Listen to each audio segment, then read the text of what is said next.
Oh, it is one of my favorite days and weeks of the year. Starting right now, you're going to see announcements, rumors, meetings, free agency in the NFL live in Los Angeles. It's The Herd, wherever you may be, however you may be listening. Thanks for making us part of your day. We have a great show today. Colin right, Colin wrong, an hour from now, as is customary on Mondays. So, a little bit of fool's gold in free agency. Most of the great teams will re-sign their own players. You know, Kansas City re-signs Nick Bolton, terrific linebacker. Nobody wants to pay linebackers, but he's been so good for them that's a real smart move. That, to me, is what you want to do during this, week period. But what happens is a lot of swings by a lot of desperate teams, J-Mac, and I'm going to start the show with that. Today. There's an old adage. Struggling couples often have a baby to save a marriage, or they buy a house to save a marriage, and it doesn't work. The marriage was in trouble. DK Metcalf to the Steelers for $150 million in 5 years. That's buying a house to save the marriage. The Steelers can't get the offensive line right. They can't get quarterback right. They spend too much money on defense, defensive culture. 25th in rushing average, 25th in the NFL. So let's throw a Hail Mary to save our offense. What's ironic is the one position that the Steelers draft and develop exceedingly well on offense is wide receiver.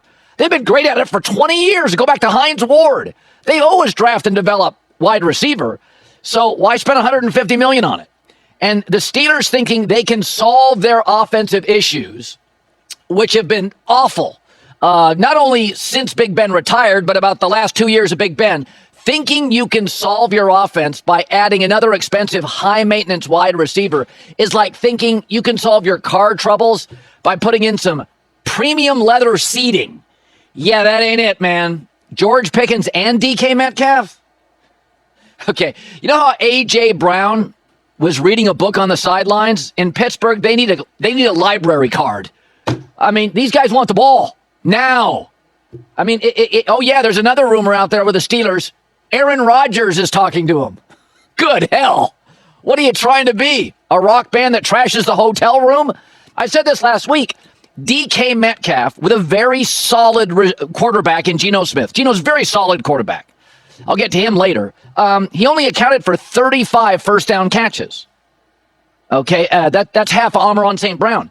And the Steelers are not very solid at quarterback. They've been experimenting, it feels like, for the last 5 or 6 years. So I am not player hating. I'm situation hating. If you went to a team like DK Metcalf went to Kansas City, where they've kind of struggled. I mean, Rashee Rice is good, but in trouble. Xavier Worthy, good, but in trouble. They've had several misses.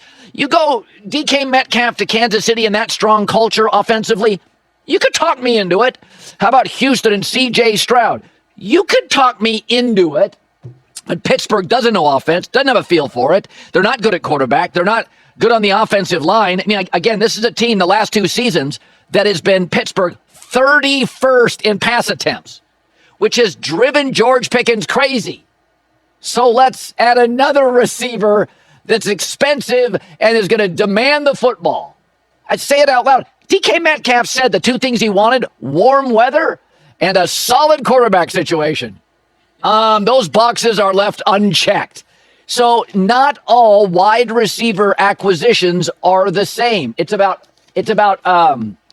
feel. It's about fit. It's about, does your organization do offense well? And I'll go from that because I think this is a desperate move. Let's go from that to the Rams getting Davante Adams.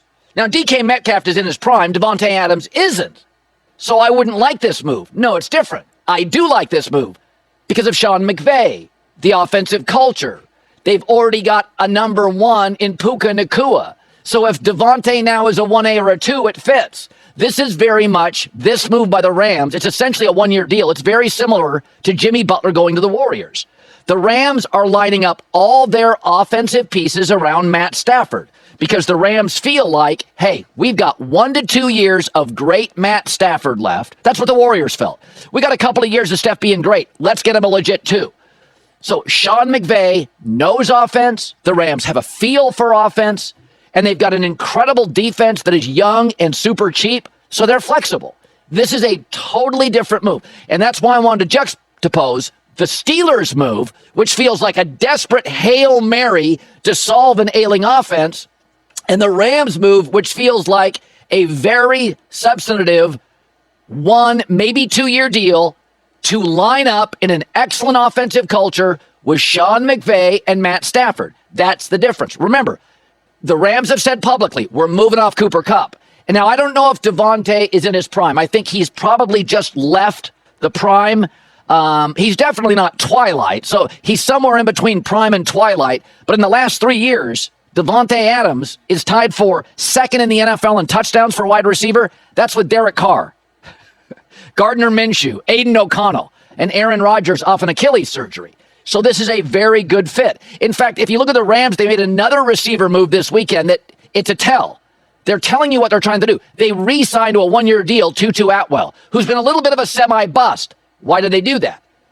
And they even paid him $10 million for 1 year because they're telling you, this next year, we think we can win a Super Bowl. So why bring in a young receiver when we got Davante, Puka, Tyler Higbee, the excellent tight end, probably a B-plus tight end, running back, O-line set. They re-signed their left tackle. They're going for the Super Bowl because the Rams and McVay are thinking in a snowstorm against the best team in the league on the road in Philly, we're at the 13-yard line looking to go in with a tying touchdown. PAT wins it, and we're going to the NFC Championship. So this is a classic example. DK Metcalf to a huge long-term deal to the Steelers feels desperate. Davante Adams essentially on a 1-year deal to McVay and Stafford feels really smart. So don't confuse the two. Don't confuse the two. A lot of nice cars on the freeway. Some take an exit to a nice neighborhood where they can afford it. Some take an exit to an apartment where they can't. Don't confuse two people driving two nice cars. Like, did you need it? Is it smart? Is it thoughtful? Does it work for your budget? So this is what you get in the free agency period, and it's why I love it. In fact, there's a similar situation, which I'll get to, on Geno Smith. I thought it was time to move from Seattle. I think he's a really good fit with the Raiders because one organization's really good and feels like they've hit a ceiling, and the other one's a mess and needs stability. This week is not just about the players. There is no week in the NFL where you can really figure out who knows what they're doing in the front office and ownership and who doesn't. This is not about the players. Free agency week is about executives and owners. And you're going to see a lot of bad ones reach and a lot of good ones find fits. This is fit week, not free agent week. That's what it is. Steelers, let's throw a Hail Mary. We got no feel for it. Rams, we can get Davante for 1 year. We got 2 great years of Stafford left. Totally different acquisition, totally different sensibility and mindset.